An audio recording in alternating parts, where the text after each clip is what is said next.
abogado constitucionalista Eduardo Barcesat. Eduardo, ¿cómo andás? Valentín Cueto, Carlos Martín, el equipo de Dar de Nuevo te saluda. Buen día, saludos para ustedes y la audiencia. Muchas gracias. Eduardo, sabés que estamos bastante preocupados con, estas medidas que se han anunciado en los últimos días en cuanto a, este protocolo antipiquetes, ¿no? ¿Cuál es la constitucionalidad que tiene? Porque, se da mucho esta discusión. Ayer incluso hubo 2 miembros de la Corte Suprema de Justicia que estuvieron discutiendo en esto en la señal de La Nación Más, sobre, la superposición de derechos entre el derecho a la libre circulación y el derecho a la protesta. ¿Cómo es este tema? ¿Cómo es este tema?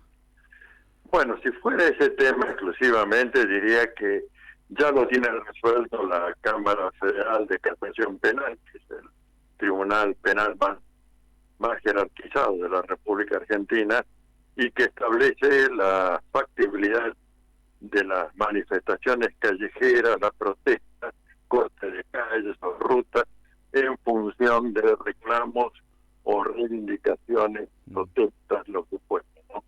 Que eso no constituye delito, no violenta lo establecido por el artículo 194, tiene protección a nivel de los tratados internacionales de derechos humanos, pero yo diría que la descalificación más fuerte que hay que dar respecto de este protocolo Sí. es que avanza en disposiciones que son lesivas de la Constitución y de los tratados internacionales de derechos humanos, que ha provocado ya la preocupación tanto de la Comisión Interamericana de Derechos Humanos como de la Comisión de Derechos Humanos de Naciones Unidas. Ambos han dicho que ese protocolo no se ajusta a los estándares requeridos por los respectivos pactos, es decir, la Convención Americana de Derechos Humanos y el Pacto de Derechos Civiles y Políticos de Naciones Unidas. Importa apropiarse además de potestades que son de otros poderes, en concreto del legislativo y del judicial.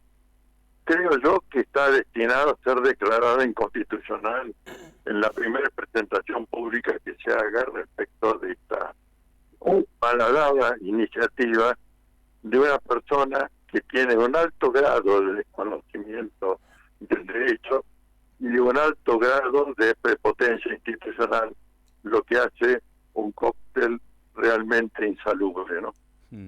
¿Cuáles son los puntos que estarían violando los estándares internacionales? El tema de la filmación de los que participan en las marchas. ¿Por qué lado va? Yo creo que lo más importante, digamos, en cuanto a lección, es el de pretender aplicar una sanción por sí sin intervención judicial. Esto está absolutamente vedado en nuestro sistema judicial. El tema de pretender imponer multas o cargas administrativas, etcétera, tampoco puede hacerse sin intervención judicial. Es decir, es una colecta de lecciones y yo agregaría para mí la más importante, que violenta el deber de obediencia a la supremacía de la Constitución Nacional, que si bien endereza primero contra los golpes militares que ha conocido nuestra historia, con una fulminación de nulidad bastante fuerte, diría, también hay que entender que cuando algún poder apropia las facultades que le corresponden a los otros poderes, estamos frente a actos de violencia institucional. Y esos actos de violencia institucional aparejan el derecho del pueblo argentino de resistir los mismos, que está expresamente consagrado, para mí, en una de las cláusulas más logradas de la reforma constitucional del año 94, y es su artículo 36, deber de obediencia a la supremacía de la Constitución Nacional. Bueno, esto obviamente ha provocado movilizaciones, pronunciamientos. No hay entidad de derechos humanos que no lo haya condenado este protocolo, y bueno, será un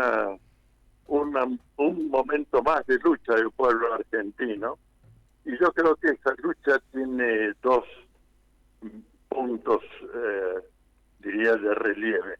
Están en los pactos internacionales de Naciones Unidas, que dicen: buscamos seres humanos libres respecto del temor y libres respecto de la miseria. Son precisamente los dos puntos que en este momento están en tensión en la Argentina, cuando vemos un plan devastador en lo económico que ya ha fracasado, y con los personajes que lo hicieron fracasar a cargo nuevamente de los mismos. Y en el plano de la represión, del temor, bueno, aparece la figura más emblemática, diría, en ese aspecto, en general, el temor por su forma de actuar. Recordemos los casos emblemáticos de víctimas de los pueblos originarios mapuche, y de Santiago Maldonado. Bueno, todo esto genera un cuadro que nada envejece la institucionalidad argentina, sino que es tan severa como el derrumbe económico que ciertamente provoca ya el plan en curso, que sobre pretexto de combatir la inflación ha generado la inflación más alta que pueda haberse producido en una semana de vida institucional de la Argentina, ¿no? Claro. Eduardo, Carlos Martín te habla, buen día. Buen día. ¿Cómo va? Mire, hay un tema que es recurrente, ¿no es cierto? Porque es como que las movilizaciones van a estar amparadas. El problema es que a quienes encabecen estas movilizaciones los van a acusar de cualquier cosa, de sedición, le van a dar un marco totalmente ajeno a lo que realmente están haciendo, el derecho de protesta, y los van a encarcelar. Usted, si fuese mi abogado y yo soy una de esas personas, ¿cómo me saca? ¿Qué dice? ¿Dónde se interpone los recursos? Porque es algo que nunca se habla. Primero es habeas corpus, y yo creo que puede haber un habeas corpus preventivo, porque lo autoriza la Constitución Nacional y la Ley 23.098, que es la que regula el trámite del habeas corpus, que es una norma, diría, bastante ejemplar en cuanto a su carácter de custodia de derechos y garantías constitucionales. Así que este habeas corpus preventivo para mí va a ser quizás la primer propuesta institucional que deban articular las organizaciones sociales, las entidades de derechos humanos, porque estamos en una situación de amenaza clara y objetiva. Es decir, la acción de habeas corpus, que es parte de la cláusula constitucional que regula el amparo y el habeas data, son tres figuras que están unidas porque tienen enorme similitud. La única diferencia es el bien jurídico que tutelan, en este caso la libertad individual. Bueno, prevé la factibilidad, repito, del habeas corpus frente a una situación de amenaza. La situación de amenaza ya está dada en ese protocolo, Claro, que no reviste ninguna de las formas jurídicas o de jerarquía normativa que debiera tener si es que a alguien se le ocurriera llevar esto a la Constitución o alguna otra disposición, en este caso ya legal. Bueno, esta resolución ministerial, porque es esto, una simple resolución ministerial, es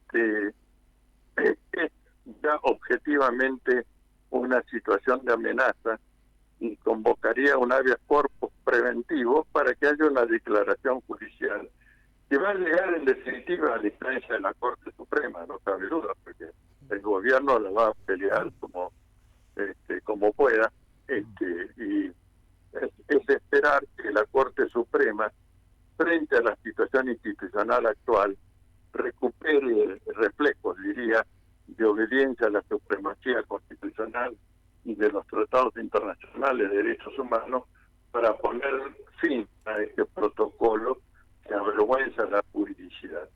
Ayer, sabes, Eduardo, que bueno, tanto Rosati como Lorenzetti estuvieron en la señal La Nación Más, y los dos, digamos, expusieron una doctrina diferente. Uno hablando de que la Corte tenía que darle gobernabilidad a las decisiones del gobierno, que era Lorenzetti, y por el otro lado otro que decía, bueno, no, hay que seguir el camino constitucional. Claro. ¿Puede darse que en el marco de un gobierno que recién está empezando, la Corte o alguno de los miembros de la Corte consideren que sea pongámoslo así, necesario que en el marco de una emergencia social se le tenga que dar una mano, digamos, en ese sentido al gobierno nacional? Bueno, lamento que uno de los ministros de la Corte haya hablado de dar gobernabilidad en lugar de hablar de Estado de Derecho. Hubiera sido mucho más acorde a la función de un ministro de la Corte Suprema de Justicia establecer cómo son las facultades que la Constitución discierne a cada uno de los integrantes de los poderes del gobierno federal. Me gustaría recordarles lo que dijo un eminente integrante de la Corte Suprema tiempos atrás, por supuesto, estoy hablando de la década de 1970, profesor de Derecho, un notable jurista, el doctor Luis María Bofi Bollero. En el prólogo a una de sus obras, con el motivo de los 3 festejos del centenario de la Corte Suprema, dijo: cuando una autoridad del gobierno federal no ejerce las potestades que la Constitución le confiere, ellas son inmediatamente apropiadas por quien carece de ellas, con lo que la Constitución deja de regir en la misma medida. Entonces, hay que terminar con esas frases que yo califico de estúpidas, de decir hay que dar gobernabilidad, no hay que ponerle palos en la rueda, si le va bien a ellos, le va a ir bien al pueblo. Todo esto se dijo también en el 2016 y quedamos con una deuda externa y una fuga de capitales enorme. Y se vuelve a decir esto cuando se están repitiendo los mismos personajes, las mismas políticas, solo que agravadas y agigantadas. Me parece que hablar de darle gobernabilidad, de no ponerle obstáculos, no ponerle palos en la rueda, realmente una aspecto constitucional a la que todos han jurado cuando asumieron su respectivo cargo, lo sepan o no, lo recuerden o no. Eduardo, recién mencionabas deuda externa. Evidentemente vamos a padecer una nueva deuda externa en relación a lo que vamos viendo, ¿no es cierto? Primero, sí, una suerte de nacionalización de la deuda privada nuevamente que se está produciendo en este momento. Un salvataje en tiempo y en recursos de los bancos, que tienen un mega encaje de 24 billones de pesos, con una licuación en el medio, a modo de como que están jugando a ver quién es un poquito más fuerte. En el medio está el pueblo y los recursos naturales, que son las propiedades naturales que tiene el país. ¿Cómo nos podés defender vos, con tu conocimiento, a todo esto que se viene? Bueno, han dado ustedes en la tecla, en la formulación. El endeudamiento compulsivo de la Argentina no es tanto porque los fondos buitres y el Fondo Monetario Internacional estén interesados en que le devolvamos dólares con una tasa de interés. Si lo logran, mejor. Pero no es eso lo que les interesa, porque los dólares los fabrican ellos. Lo que les interesan son nuestras riquezas y recursos naturales, y ya lo han dicho de todas las formas posibles.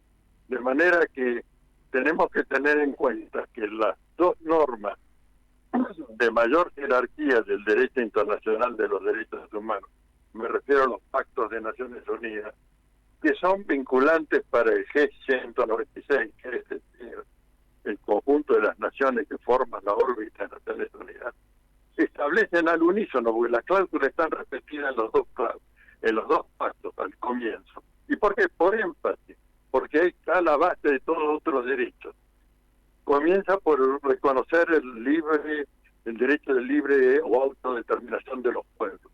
su derecho a la independencia económica y lo que es más relevante para nosotros ahora, la titularidad en cabeza de los pueblos del conjunto de sus riquezas y recursos naturales, no de los estados, no de los gobiernos y de los pueblos. Ese derecho público de titularidad pública debería estar regulado en nuestro Código Civil y Comercial y no lo está, y debiera ser así, porque es a eso a lo que hay que apuntar para posibilitar todo otro derecho que haga la satisfacción de la calidad de vida, en este caso de los argentinos.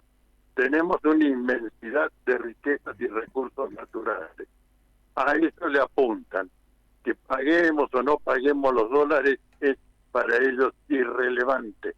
Lo que les interesa es tener la garantía que fue comprometida durante toda la gestión de Caputo en el 2016 hasta que cesó en funciones, poniendo a esas riquezas y recursos naturales en garantía del repago de los compromisos de la deuda externa argentina.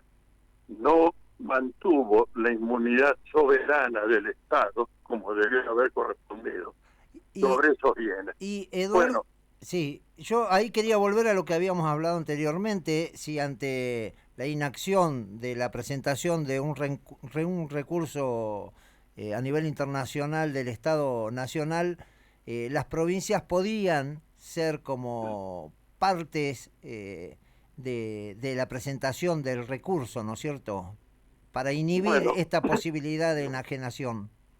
Bueno, yo he recorrido varias provincias con resultados diversos, propiciando leyes declarativas que establecen que sus riquezas y recursos naturales no serán puestos en pago o garantías de repago de deuda externa contraída por el gobierno nacional, violando el artículo 124 de la Constitución.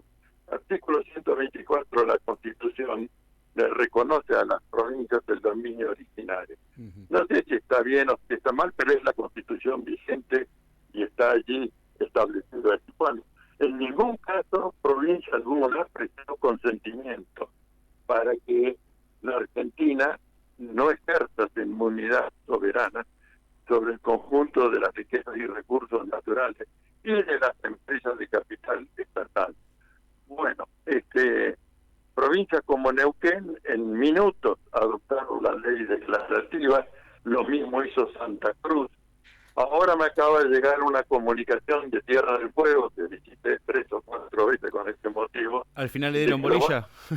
¿Cómo? Al final le dieron bolilla con el tema, en Tierra del Fuego. Parece que si después de quejarme yo de el tiempo empleado para ver de sacar esta ley, bueno, ahora lo van a poner en el proyecto de reforma constitucional que impulsa el actual gobierno a cargo de Melero, ¿no? Sí. Así que es probable que bueno, en Chaco también estuve, lo adoptó La Rioja, faltaría varias provincias, por supuesto hay las que no, ni nombrar, que no invitaron a que... ¿Y la provincia de Buenos Aires no la provincia de Buenos Aires yo lo llevé, no salió hasta aquí que yo sepa, lo presentó sí con mucho entusiasmo una diputada del bloque en ese momento de Unidad Ciudadana, sí, pero lo cierto es que no lo tenemos todavía en una ley provincial, de manera que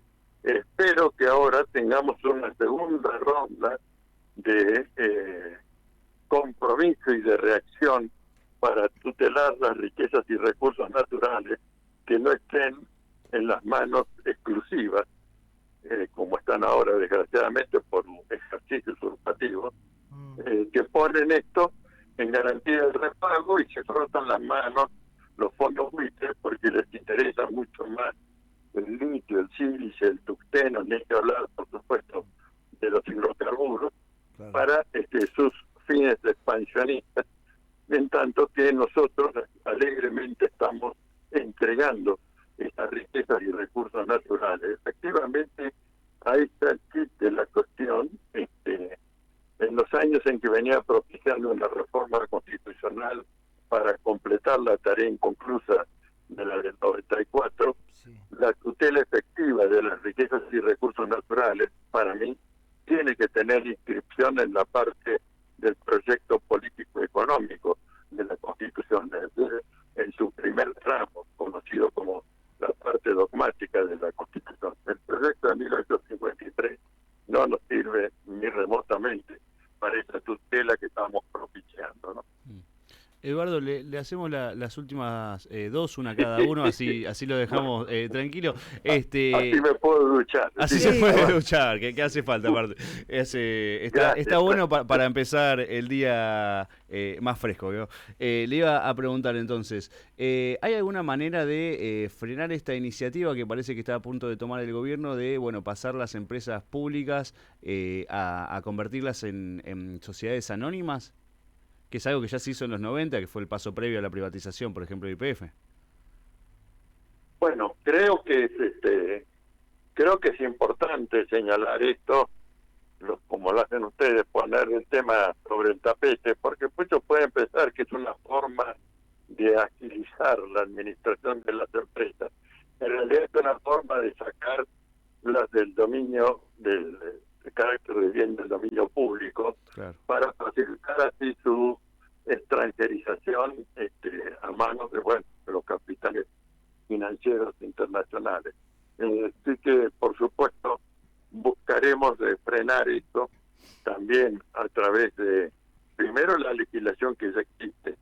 Segundo, lo que creo que deberíamos profundizar es que todos los bienes del llamado artículo 236 del Código Civil y Comercial, es el conjunto de las riquezas y recursos naturales y las empresas de capital estatal, sean nacional, provincial o local, todo ello pasa a ser un capítulo de dominio público y no del derecho privado, porque si no, si es de derecho privado, pueden hacer cualquier berenjena con esto, ¿no? Entonces, esta es parte de la estrategia para enfrentar y preservar lo nuestro, y para además poder dar medidas efectivas en lo que hace al cambio climático, porque si se privatiza, van a provocar derrames de petróleo, van a hacer cualquier moco con nuestras riquezas y recursos naturales, y como de costumbre, los que vamos a perder somos nosotros. Eduardo, ya me imagino que estás con el jabón y el toallón en la mano, así que sí. la última para mí es... Y es última, sí. Esta es la última, Les tomo la palabra. Sí, la provincia de Buenos Aires tiene la potestad de generar su propia moneda. De darse esta situación, yo estaba explorando alguna situación también de tratar de relacionarse internacionalmente a través de la provincia y encontré algunas mecánicas como para poder exportar a diferentes países. ¿Vos ves que se puede generar constitucionalmente esto, lo que es la generación de la moneda con respaldo propio de la provincia de Buenos Aires y un mercado a través de la hermandad de la provincia de Buenos Aires con un estado de otro país? Bueno, les aclaro que esto ya está tomando cuerpo en diversos estados, diversas provincias nuestras. Es decir, Santa Cruz, la provincia de Tierra del Fuego nuevamente. Neuquén. Están viendo Neuquén.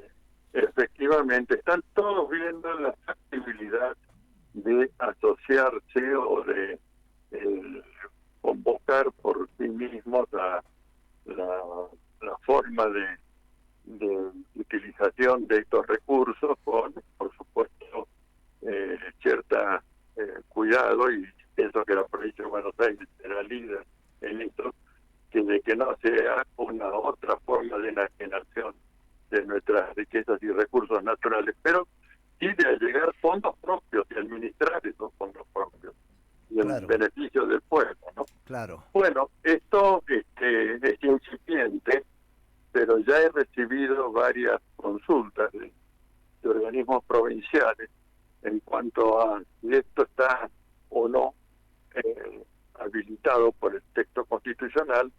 Mi respuesta ha sido afirmativa: sí lo pueden hacer. No tienen un óbice, al contrario, sería una forma